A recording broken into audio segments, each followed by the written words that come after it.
Görüşünüz yalı Rim koloniyalarımızın azalya hoğluğun gerekmen bağ olsa ne bu aslanlardan bir kaldı. Gerek olsa haberlaşıp TikTok kanalımızda numaralarımız vardır. Daşar yurt numaralarımızım şular yani sütünlerden hem azaldı. Sütünler bu boy değil. Boyunu 4 metre çelle uzaldı böyle koşmaça. Koşup böyle prosto yerimiz sığmansın biz şeydik koyduk.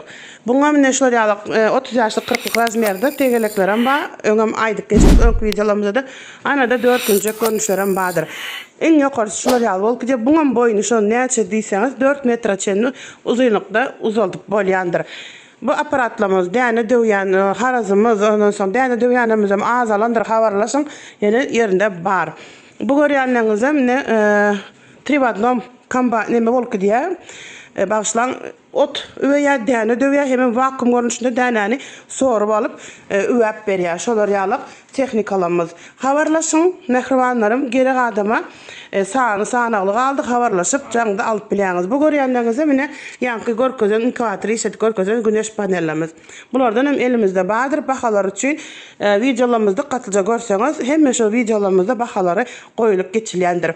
Hoğluğun habarlaşyň Biznes Türkmenistan kanaly hemişe o videolar bilen siziň öňüňize çykýar. Bu kitaplary bilýänsiňiz biz hem bizden uly zat alan müşterilerimize hökman ýanynda kitap sowgat edýändir.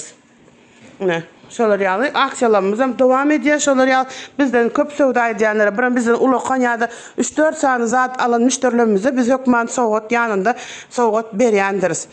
Öňkü videolarymyzda eger görseňiz profile geçip hemme şu uly zat alanlara dekorasyony balyklardan nerýäsi kitap berýär garaz ýanynda hökman sowgady bilen berýändir. Biznes Türkmenistan kanaly bilen galyň.